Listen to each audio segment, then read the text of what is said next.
요한복음 4장 20절로 24절까지를 우리 같이 합독을 합니다. 우리 조상들은 이 산에서 예배하였는데 당신들의 말은 예배할 곳이 예루살렘에 있다 하더이다. 예수께서 이르시되 여자여 내 말을 믿으라. 이 산에서도 말고 예루살렘에서도 말고 너희가 아버지께 예배할 때가 이르리라. 너희는 알지 못하는 것을 예배하고 우리는 아는 것을 예배하노니 이는 구원이 유대인에게서 남이라. 아버지께 참되게 예배하는 자들은 영과 진리로 예배할 때가 오나니 곧 이때라. 아버지께서는 자기에게 이렇게 예배하는 자들을 찾으시느니라. 하나님은 영이시니 예배하는 자가 영과 진리로 예배할지니라. 아멘. 자, 여러분이 이제 하나님이 여러분을 먼저 택하시고 구원하셔서 여러분을 통해서 하시고자 하는 일이 뭐냐? 다른 영혼을 구원하고 살리시려고 하는 건데, 자, 그러려면은 제일 중요한 게 메시지가 준비되어 있어야 돼요.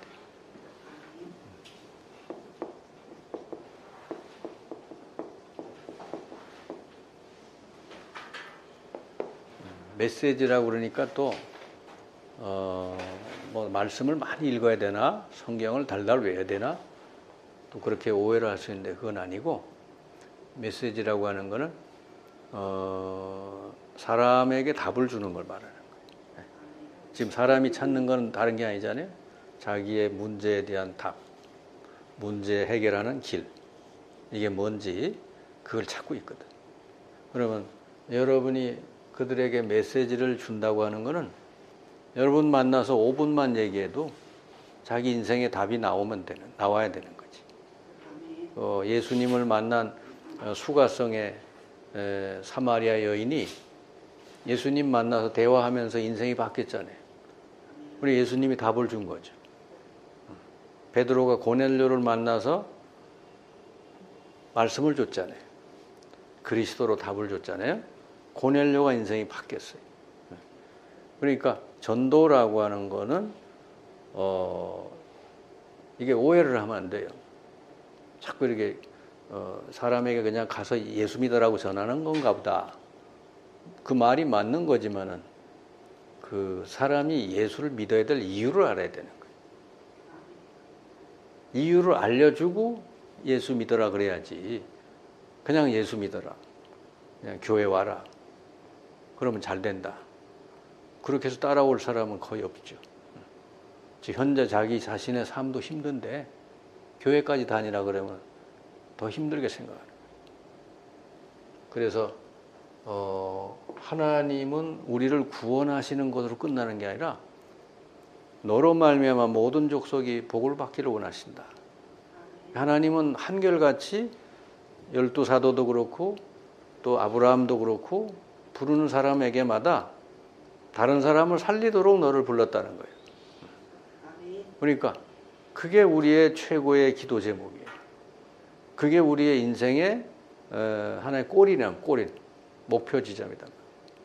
그럼 우리가 신앙이 성장하고 잘 이렇게 배웠다고 하는 건 뭐죠?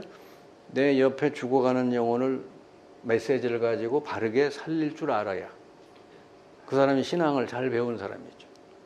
그러면 그 사람은 하나님이 들어 쓰시기 때문에 그 인생 전체를 하나님 책임져 주시게 되죠. 그러니까 여러분이 이렇게 모여서 훈련받고 하는 게 왜 그러냐? 메시지가 먼저 내 것이 돼야 된다. 내가 먼저 답을 얻어야 되는 거지. 내가 먼저 치유돼야 되고 내가 먼저 응답을 받아야 내 주변의 다른 사람에게 답을 줄 수 있는 거예요. 그러니까 제일 먼저 사람 만나면 해야 될 일이 뭐예요? 예수 믿으라고 하기 전에 뭐부터 해야 돼요? 진단부터 해야 되죠. 사람을 진단하는 메시지, 이거부터 해줘야 돼. 여러분, 환자가 병원에 가면은 의사가 약부터 내놓는 게 아니잖아요. 응? 먼저 하는 게 이렇게 진단을 하는 거잖아요. 그죠? 그래서 뭐 CD도 찍고 MRI도 찍고 이렇게 하면서 당신이 지금 문제가 이거다. 환자도 알게 해주잖아요. 그래서 이거는 이 치유의 길이 이게 있다. 이게 길이다. 이렇게 얘기하잖아요. 그럼 앞으로 한 달, 두 달 동안 이 약을 먹으시오. 그럼 그 사람은 그 약을 이제 가서 먹잖아요. 우리가 전도할 때도 이 진단 없이 그냥 예수 믿어라. 그러면 믿을 사람이 없어요. 옛날에 아주 저기 우리 오래전에 농촌이나 이런 사회에서는 조금 신뢰할 만한 사람이 야, 너 교회 가자, 예수 믿자. 그러면은 따라 다닐 수 있는데 요즘 사람들은 그렇게 따라갈 사람이 거의 없죠. 그래서 정확하게 여러분이 만난 사람에게 답을 줄 수 있어야 된다. 그러면 여러분이 어떤 사람을 만나서 진단을 안 하고 예수님을 제시를 하면 이 사람은 예수 믿을 이유가 없는 거예요. 내가 반드시 절대적으로 예수 믿어야 될 이유를 알아야 믿든지 안 믿든지 결정을 할 거 아니에요. 그래서 이 진단 메시지, 그 예수님도 이 불신자들을 진단하셨잖아요. 그러니까 마태복음 9장 35절 38절에 보면은 이 목자 잃은 양처럼 유리방황하는 무리들을 보고 마음속에 탄식을 하셨다. 그러니까 목자 잃은 양과 같단 말이에요. 하나님을 떠난 인간들의 그 방황하는 걸 보면서 마음에 탄식하셨다. 그리고 그 유식하던 바리새인, 사두개인, 유대인들, 똑똑한 사람들을 보고 그랬잖아요. 너희 아비 마귀 그랬죠. 그 예수님이 진단한 거예요. 자, 그래서 여러분 사람 만나면 이 사람에게 뭘 알려줘야 되겠어요? 이 사람이 지금 원인이 뭐고 어디까지 이 사람이 와 있는지를 알려주고 앞으로 이대로 가면 어디까지 갈지를 알려줘야 되는 거예요. 자신을 알려줘야 돼. 여러분 소크라테스가 그랬잖아요. 자기를 알라 그랬잖아요. 네. 내가 알고 보니까 하나님 떠나서 마귀 자녀네. 내가 원죄 아래 사니까 완전 저주 가운데 있네. 이거부터 발견해야 돼. 그러니까 베드로가 마가다락방에서 그 설교하니까 그러잖아요. 우리가 어찌할꼬 그러잖아요.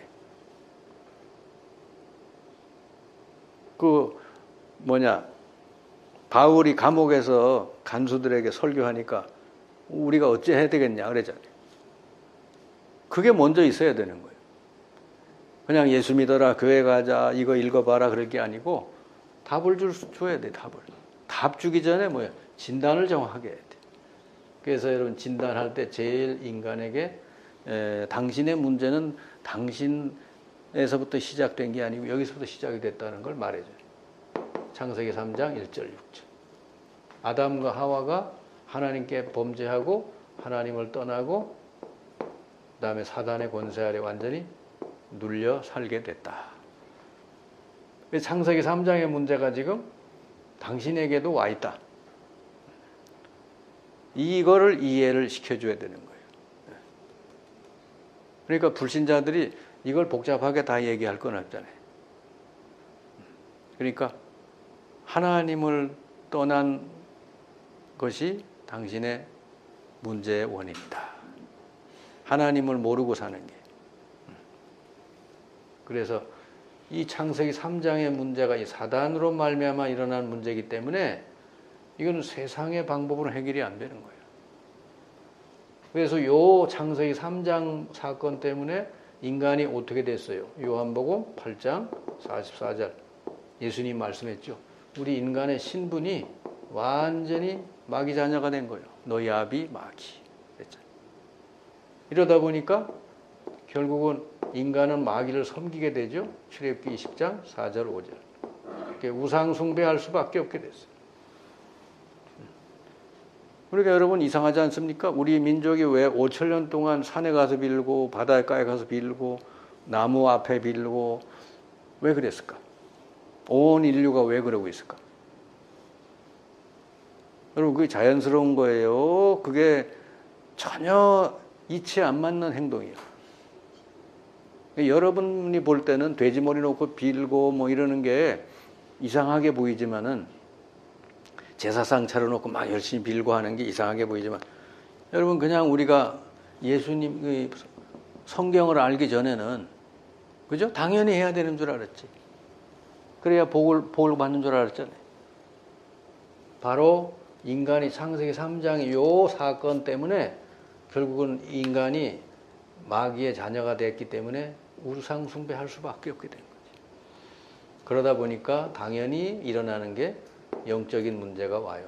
사도행전 16장 16에서 18절. 영적 문제. 무속인도 나오고 점술인도 나오고 정신 문제도 오고 여러 가지 이 이상한 그 환자들이 막 생겨나는 거예요. 이 영적으로 문제가 온 사람은 반드시 여기 따라오는 게 마태복음 11장 28절 30절. 수고하고 무거운 짐진 자, 마음의 문제가 와요. 정신 문제가 와요. 그러면은 다 연결돼 있잖아요. 사도행전 8장 4절 8절 육신의 문제도 와요. 그러면 결국은 인간은 죽게 돼 있죠. 누가복음 16장 19절 30절.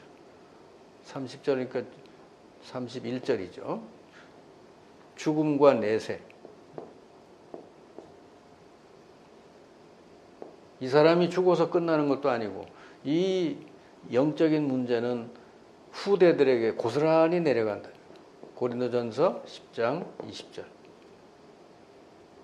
현재 여러분이 겪고 있는 문제, 여러분 가정이 겪고 있는 문제는 여러분으로부터 생겨난 게 아니고 벌써 여기서부터 내려온 거란 말이죠. 아담 하와서부터. 그러면 자, 여러분이 만난 사람 중에 이렇게 막 영적으로 막 시달리는 사람 만났다. 아니면 자녀가 막 그냥 그야말로 막, 응? 막 게임에 빠지거나 자녀가 막 전혀 이렇게 뭐 통제가 안 되는, 전혀 행동이 통제가 안 되는 자녀다. 그러면 그것 때문에 얼마나 이 부모가 이 고통당하겠어요. 학교도 못 보낼 정도로 통제가 안 되는 자녀가 있다 이거예요. 하루 종일 엄마 옆에 붙어 있어야 돼요. 그러니까 불안장애라고 그러죠, 그걸. 엄마 옆에 늘 붙어 있어서 학교도 못 가고 어디도 못 가는. 제가 엊그제 만난 그 가정이 그런 가정이었어요. 자, 그러면 그런 가정에 가서 무슨 얘기를 해주게 되겠나? 보니까 교회도 오래 모태신앙이에요. 근데 본인도 지금 힘든 거예요. 너무너무. 자녀가 그런 상태에 있으니까 이제 말씀을 이제 요청을 한 거죠. 그래서 여기부터 얘기한 거예요. 당신 가정의 요 자녀들에게 온 문제는 당신이 잘못하거나 누가 잘못한 게 아니고 바로 여기서부터 시작이 됐다. 아담과 하와서부터 시작이 됐는데 왜 이게 어렵고 힘든 문제냐? 이 사단이라는 존재가 이 문제를 일으켰기 때문에. 그리고 인간은 그냥 자기 노력만 하면 되는 게 아니고 신분 자체가 사단에게 완전히 잡혀있는 신분이기 때문에. 그러다 보니까 이게 오랜 세월을 거쳐서 이렇게 내게도 문제가 오고 자녀에게도 문제가 오게 됐다. 자, 이렇게 여러분 말씀을 하면은 이 사람이 무슨 생각을 하겠어요? 병원에 가도 안 되고 어떤 세상의 지식으로도 안 되는 문제라는 거지. 그럼 여기서 이제 그러면 답이 뭐냐 이렇게 마음속으로 생각할까요? 이 사람은 아주 절실한 거예요. 하루하루가 전쟁통이에요. 그래서 뭐 여기저기 많이 다녀봤겠죠. 심리치료도 가보고 상담도 받아보고 병원도 가보고 다 했겠죠. 때려도 보고 안 되는 거예요. 그래서 요게 바로 요게 핵심적인 문제다. 그리고 진짜 인간이 어떻게 됐느냐? 바로 요거다. 마귀 자녀가 되시니 그런 문제에 올 수밖에 없잖아요. 안 그래요? 자, 이 문제가 고스란히 있는데 이런 문제가 생길 수밖에 없잖아요. 그래서 여기서 이제 진단을 바르게 해주면 그 다음 단계로 넘어갈 수 있는 거예요. 길을 알려주는 거지.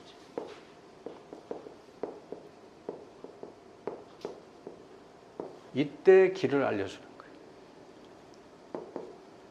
하나님께서 우리 인간을 버려두지 않으시고 로마서 5장 8절에 보니까 우리가 아직 죄인 되었을 때 그리스도를 보내서 우리 죄를 대신해서 이 그리스도가 죽게 해서 하나님이 우리를 향한 당신의 사랑을 확증하셨다. 하나님이 우리를 사랑하셨대요. 그 사랑하는 방법이 뭐예요? 그리스도를 보내서 우리 문제를 해결했다. 여기서 그리스도가 나오는 거예요. 그래서 보통 이렇게 제가 그 집에 가서도 물어봤거든요. 그리스도가 무슨 뜻이냐. 그렇게 얘기를 해요. 3가지 직분까지는 얘기를 하더라고요. 근데 그걸 정확하게 내 문제를 해결하는 직분으로 얘기를 한 게 아니라 객관적으로 얘기를 하더라고요. 왕은 뭐 다스리는 직분, 죄는 뭐 이렇게 우리 인간의 죄를 해결하는 직분, 제사장 예배 드리는 직분이고 이런 식으로. 선지자는 뭐예요? 하나님 말씀을 전하는. 그러면 그리스도라는 뜻은 알고 있어도 지금 현재 내가 겪고 있는 이 문제라하고는 상관이 없는 거예요. 지식은 있는데 답은 안 된 거예요. 여러분 그리스도가 답이 돼야 되잖아요. 그래야 안 그래요? 교회를 다니는 사람 예수 그리스도 안 들어본 사람이 누가 있어요? 근데 그 예수 그리스도 들어도 그게 답으로 내게 깨달아지지 않았다. 그건 아무 소용없는 거예요. 근데 그리스도가 답으로 다가오려면 뭐예요? 반드시 이 부분을 알아야 돼. 이거 모르면 그냥 교회 다녀서 착하게 살면 복 받는가 보다 이렇게 생각하지. 어떤 사람은 그러잖아. 난 법도 없이 너무 착하게 다른 사람 잘 돕고 이래 살아왔는데 내가 왜 예수 믿어야 되냐.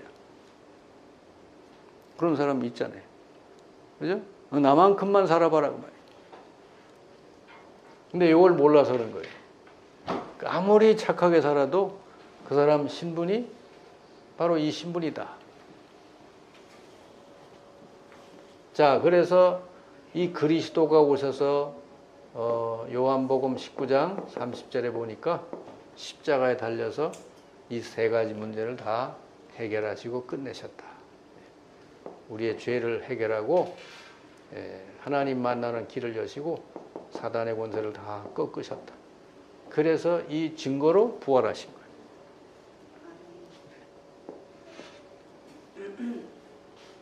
거예요. 예수님이 이 그리스도로 오신 분이 바로 예수다. 이 십자가에 달린 건 바로 당신과 나를 위해서 창세기 3장부터 내려오는 이 문제를 해결하시기 위해서 십자가에 죽으셨다. 근데 이제 당신이 할 일은 하나밖에 없다. 하나님이 우리에게 요구하는 건 이거밖에 없다. 로마서 10장 13절 누구든지 주의 이름을 부르는 자는 뭘 얻어요? 구원을. 그러니까 얼마나 좋으냐. 아무것도 요구하지 않고 예수 이름 부르기만 하면 구원받는다. 여러분에게 뭔가 힘들고 어려운 문제가 있거든. 여러분 다른 거 하지 말고 예수 그리스도 이름으로 명하시면 돼요. 여러분 누가 자꾸 괴롭힌다, 자꾸 힘들게 하는 사람이 있다 그러면 그 사람 배후에 역사하는 이 악한 영 사단의 세력을 예수 이름으로 완전히 결박시키고 떠나보내면 되는 거예요. 그 예수 이름이 그렇게 위대한 일이에요. 베드로는 사용하고 바울도 사용했는데 왜 우리는 못하냐 말이지. 사용하면 돼요 그냥. 우리 보고 사용하라고 그랬잖아요. 믿는 자들은 이런 표적이 따르리니 저희가 내 이름으로 귀신을 쫓아내며 병든 자에게 손을 얹은 즉 나으리라. 그리고 요한복음 5장 24절 그냥 믿으면 된대. 누구든지 내 말을 듣고 나 보내신 이를 믿는 자는 영생을 얻었고 심판에 이르지 아니하고 사망에서 생명으로 옮겨졌느니라. 그냥 믿으면 된다. 믿음. 근데 그 믿는 방법이 요한복음 1장 12절. 영접하는 자, 곧 그 이름을 믿는 자들에게 하나님의 자녀가 되는 권세를 주셨으니. 여기서 신분이 바뀌는 거예요. 여러분 인간의 진짜 문제는 이거요. 신분. 하나님 떠나 마귀 자녀가 된 것. 그러면 예수 그리스도를 구주로 믿고 영접할 때 우리가 뭐가 바뀌냐? 신분이 바뀐다. 그러면 다 바뀐 거예요. 하나님의 자녀가 되는 권세를 주셨다. 사실은요. 이것만 알고 제대로 누리고 살면 돼요. 여기서 다 주신 거예요. 세상 사람들이 대단해 보이고 여러분 힘 있어 보이잖아요. 아니요. 여러분이 참 힘 있는 사람이에요. 하나님 자녀고 하나님의 성령이 여러분 안에 계시다. 그럼 이 사람이 이제 길을 알고 예수 영접했잖아요. 그죠? 그러면은 이제는 기도문을 전달해줘서 이 사람에게 분명히 알려줘요. 이젠 당신은 하나님 자녀다. 하나님이 함께 하시고 당신은 이제는 운명에서 벗어났다. 운명이 바뀌었다. 당신 하나님 자녀고 하나님께 기도하면 된다. 이 기도문을 줘서 이 사람이 하루 3번 이상씩 기도하게 만들면 돼. 기도해라 그래요. 지금 현재 너에게 있는 당신에게 있는 문제를 놓고 하루 3번씩 기도해봐라. 그럼 반드시 하나님 증거 주실 것이다. 여러분, 여러분이 이제 이렇게 진단을 해주고 바로 그리스도가 너의 답이다 알려줘서 바로 예수님이 그리스도라는 걸 알고 이 사람이 영접을 하면은 사실은 여기서 모든 문제 끝난 거예요. 영접은 통과 의례가 아니에요. 아까 얘기했잖아요. 사망에서 생명으로 옮겼느니라. 그죠? 옮겨졌어요, 이제는. 그리고 하나님의 자녀가 됐고 막강한 권세가 주어진 거예요. 앞으로 이 사람이 할 일은 뭐죠? 이 하나님 자녀가 됐다는 여기에 하나님 주신 축복을 이제 잘 하나씩 이제 누리게 되면은 많은 증거와 응답을 받게 돼 있어요. 여러분 예수 믿고 나서 증거도 없고 치유도 안 되고 그러면은 이 사람이 예수 믿을 수가 없어요. 사람이 왜 치유가 안 되느냐? 진단을 안 해줘서 그런 거예요. 그게 당신의 문제가 이거다. 원인이 이거고 현재 여기까지 와 있다. 이 상태로 그냥 살면 나중엔 이렇게 된다. 이렇게 여러분 말해주면은 예수 믿지 않을 사람이 아무도 없어요. 왜냐 이건 예수님밖에 길이 없기 때문에. 아멘? 아멘. 그럼 이 사람이 제대로 예수님을 알고 믿는 거 아니요? 절대적인 이유가 있는 거 예수 믿어야 될. 그럼 바르게 예수님이 영접을 했잖아요. 통과 의례가 아니라는 걸 기억해야 돼요. 그냥 영접해야 된다는가 보다. 그게 아니요. 모르고 영접하면 소용없어요. 영접이 되지도 않아요. 여러분 집에 모르는 사람을 오늘 우리 집에 와서 주인 되어 주십시오 할 수 있어요? 안 되잖아요. 아니 전혀 내가 잘 모르는 사람인데 우리 집에 오늘부터 주인 해세요? 할 수 없잖아요. 정확하게 알아야 오늘부터 예수님 나의 주인 되어 주십시오. 영접을 바르게 할 수 있는 거 아니겠어요? 그럼 바르게 했으면 기도하면 증거가 나오게 돼 있다. 아멘. 그리고 반드시 영접하고 난 뒤에 양육을 해줘야 돼. 왜 양육을 해줘야 될 이유를 알려줘야 돼. 이 사람하고 약속을 해야 돼. 당신은 영접을 했지만 이 사단이라는 존재가 당신을 완전히 손 놓은 게 아니다. 당신은 점점 자라나야 된다. 성숙해져야 된다. 그래야 이 사단에게 속지 않고 이겨나갈 수 있다. 그래서 그거는 계속 양육을 받으면 된다. 이렇게 해서 양육 시간을 딱 약속을 잡아서 다음에 또 만나야 돼. 그러면 양육해서 뭐하냐? 양육 메시지. 이거는 하나님 자녀에게 주신 축복, 구원받은 하나님 자녀에게 주신 축복을 알려주기만 하면은 여러분 이 사람은요 잘 자라나게 돼 있어요. 어저께까지 마귀의 종노릇하고 이렇게 마귀에게 인질 잡혀 사는 사람들을 이 사람을 건져가지고 오늘 너무너무 놀라우신 하나님 자녀가 되게 했어요. 이제 하나님에게 있는 모든 걸 다 상속받을 수 있어요. 그러면 보통 사람이 아니잖아요, 이 사람. 그럼 하나님께 내가 누릴 수 있는 축복이 뭔지를 알아야 되잖아요. 그 양육 메시지, 여기 첫 번째, 로마서 2장 1절, 2절에서 17절까지.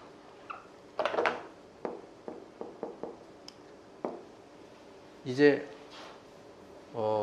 당신은 완전히 죄와 사망의 법에서 해방됐고 당신이 이제는 하나님 자녀가 됐고 그리고 하나님에게 있는 모든 걸 다 받을 수 있는 상속자가 됐다. 예수님은 친아들이지만 우리는 법적인 양자가 됐어요. 그래서 친아들이나 양자나 똑같아. 상속자가 됐어요. 하나님께 있는 건 모든 걸 다 누릴 수 있는 그 권한이 주어진 거예요. 그리고 요한복음 14장 16절 17절 이제는 우리 속에는 성령께서 들어오셔서 내주하시고 우리를 완전히 도와주시는 거예요. 요한복음 14장 26절에 성령이 가르쳐주고 생각나게 하고 우리를 완전히 인도해 주셔요. 그럼 여러분이 항상 어느 형편에 놓였든지 기도할 때 성령이 인도하고 역사해 주신다. 이걸 믿으셔야 돼요. 그 다음에 사도행전 1장 8절 성령이 충만하게 역사할 때 여러분 땅끝까지 살리는 사람으로 능력자로 바뀐다. 오직 성령이 임하면 권능 받아서 땅끝까지 증인되라 그랬잖아요. 그죠? 이거를 알고 누리게 해야 돼. 그리고 마태복음 12장 28절 29절 먼저 강한 자를 결박시켜야 그 집안을 건질 수 있다. 그러면은 강한 자, 이 세력을 결박시켜야 된대. 여러분 학교 생활이 편안하려면 뭐 해야 돼요? 뭐부터 해야 돼? 이거부터 결박시켜야 되는 거예요. 이거를 할 수 있는 사람은 하나님 자녀밖에 없어요. 여러분 교장이 잘한다고 뭐 다른 사람들이 잘한다고 학교 잘 되는 거 아니에요. 예수 믿는 하나님 자녀가 기도할 때 그 학교를 놓고 기도할 때 그 학교가 잔잔해지고 학교에 이 문제가 사라지는 거예요.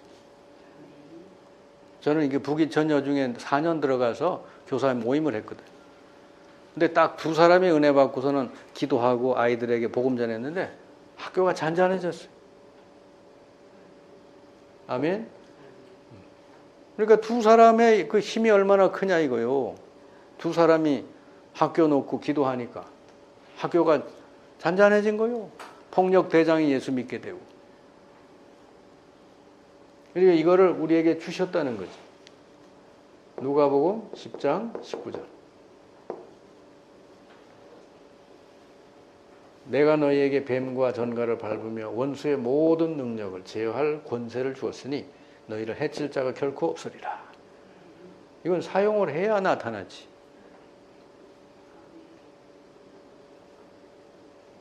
이걸 꼭 사용하시기 바랍니다. 전도가 먼저가 아니에요. 이거부터 먼저 해야 돼. 영적 전쟁부터 먼저 해야 돼. 사람이 여기서부터 빠져나오려면은 이 사람을 지금 묶고 있는 그 강한 자, 그 세력을 먼저 꺾어야 돼. 그 다음에 히브리서 1장 14절. 하나님 자녀가 기도하면 천사들을 보내서 도우신다. 그랬고. 그리고 우리의 여러분 배경은 어디냐? 빌립보서 3장 20절. 우리의 시민권은 하늘에 있다.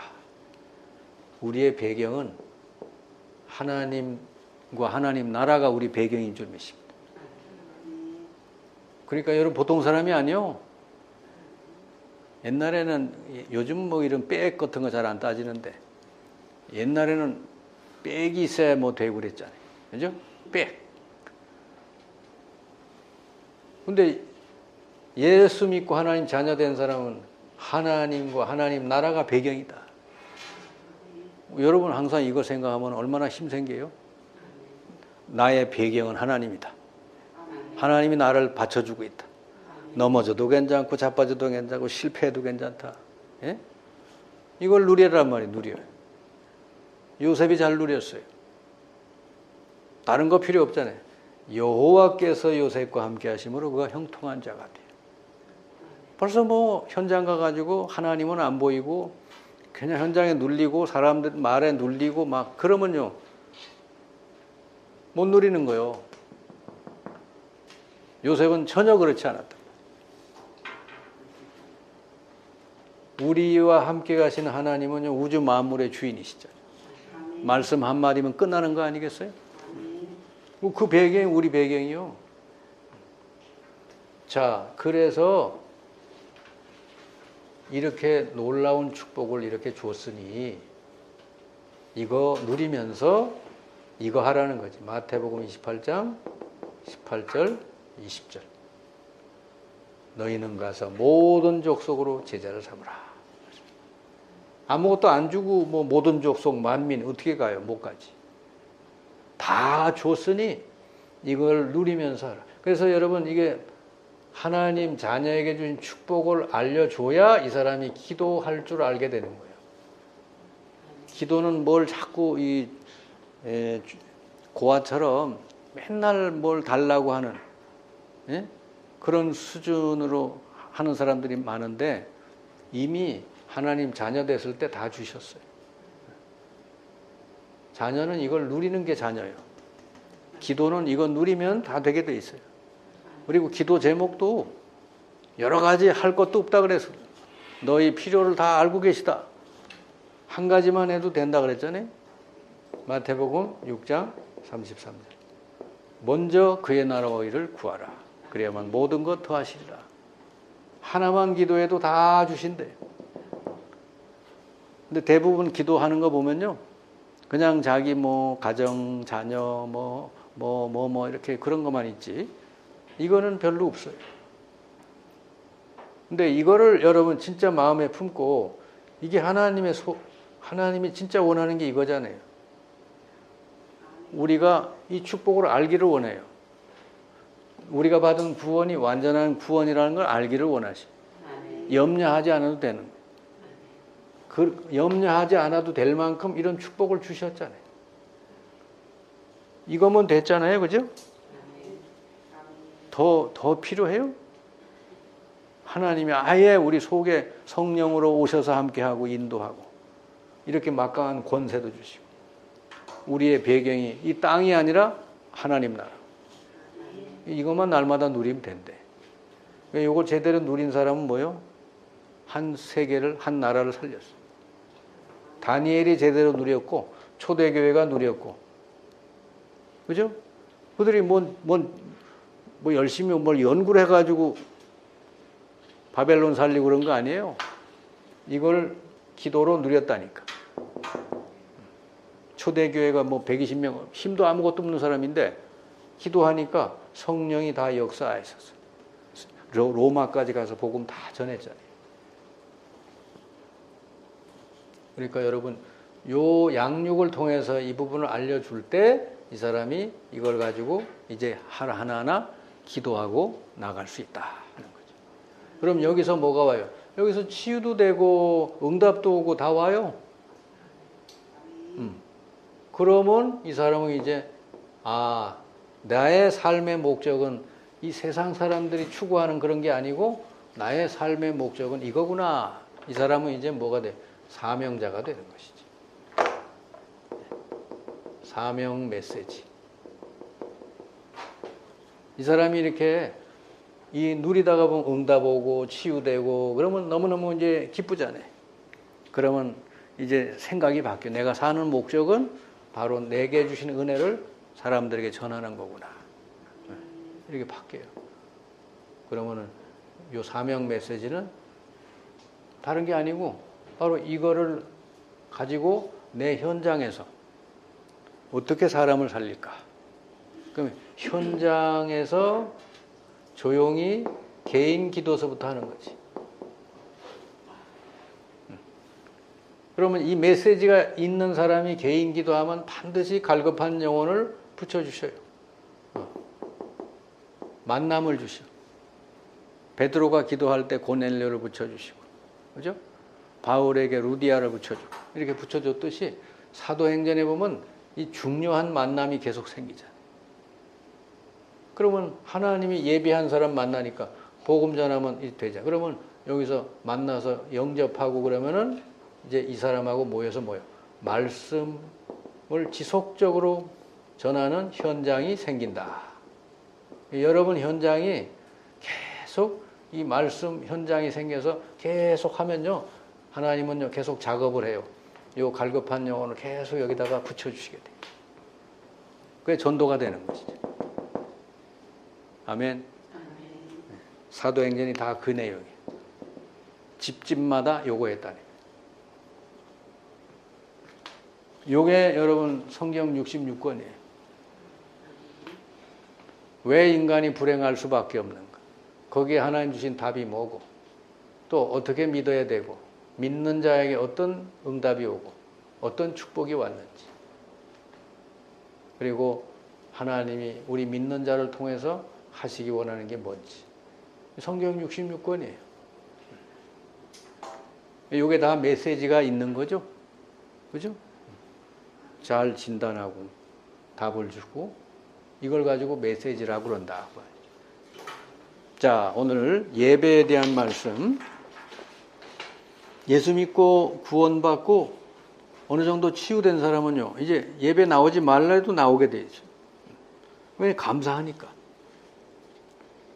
그럴 때 이제 이 부분을 알려주는 거죠. 자, 하나님께 예배 드리는 생활은 그리스도인의 생활에 가장 중요한 일이다. 여러분, 예배가 가장 우리 일주일 삶 속에 가장 중요해요. 예배 때 여러분 하나님의 말씀도 듣고 예배 때 성령 충만 받고 예배에 성공하면 다 되게 돼 있어요. 아브라함도 어느 곳에 가든 제일 먼저 한 게 단을 쌓고 예배 드리는 거 했잖아요. 아브라함은 가는 곳마다 하나님 모든 문을 다 여셨죠. 예배란 피조물로서 인간이 하나님 삼위일체 되신 창조주 하나님을 경배하는 것이다. 하나님 우리를 만드신 이유가 이것 때문이에요. 근데 인간이 하나님 떠나고 나서 어떻게 돼? 하나님 대신 다른 걸 섬기게 됐죠. 나무나 돌 이런 우상 또는 세상의 돈, 권력, 과학 이런 걸 우상 숭배하고 있죠. 구약이나 신약이나 하나님이 제일 싫어하는 게 우상 숭배예요. 그래서 하나님 만나서 하나님 자녀 된 사람은 올바른 예배 드리면 되는데 예배를 드리기 위한 바른 자세는 우리 마음 중심이 하나님만을 향한 예배 이렇게 되면 된다 하는 거예요. 우리 예수님이 그 가나안 여인을 만나서 그랬잖아요, 그죠? 가나안 여인의 질문은 뭐요? 어디 가서 예배 드려야 되겠는가? 장소를 물어봤죠. 예수님 뭐요? 여기서도 말고 저기서도 말고 참 예배를 드릴 때가 왔다. 참 예배는 뭐요? 영과 진리로 예배하는 자를 찾는다. 이게 무슨 말이요? 영과 진리로.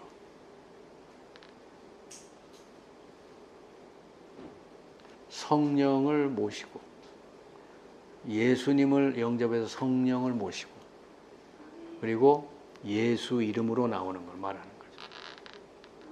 그러니까 불신자들은 예배가 안 되게 돼 있어요. 이미 그 마음속에 성령이 안 계신데 예배 자체가 안 되게 돼 있어요. 그래서 영과 진리로 그랬으니까 어디서 있어도 예배가 되는 거예요. 장소 문제가 아니에요. 예배의 내용은 뭐 여러분 다 아시는 거죠. 찬송도 하나님께 찬송 올리는 게 예배고 기도하는 것도 예배고 말씀 듣는 거 또 헌금 드리는 거 이거 다 예배죠. 이 중에서도 가장 중요한 부분이 하나님의 말씀을 듣는 거.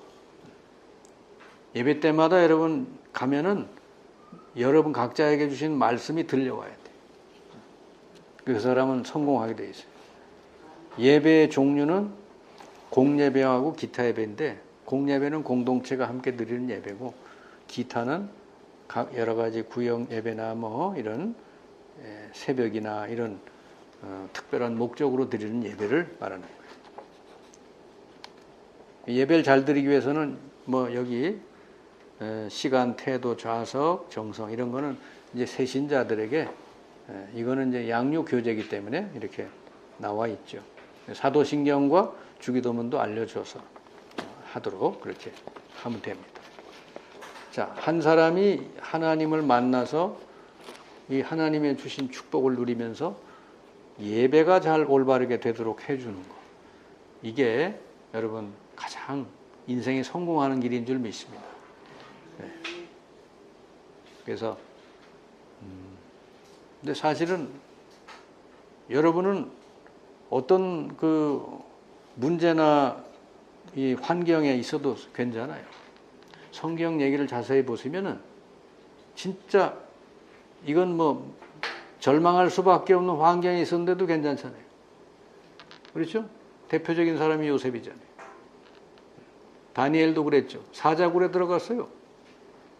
근데 하나님이 다 막아주셨어요. 여러분도 지금 똑같아요. 그건 옛날 얘기가 아니라 지금도 똑같아. 여러분이 하나님의 언약을 붙들고 늘 기도한다면 지금도 사도행전에 일어난 역사 여러분에게 일어날 줄 믿습니다.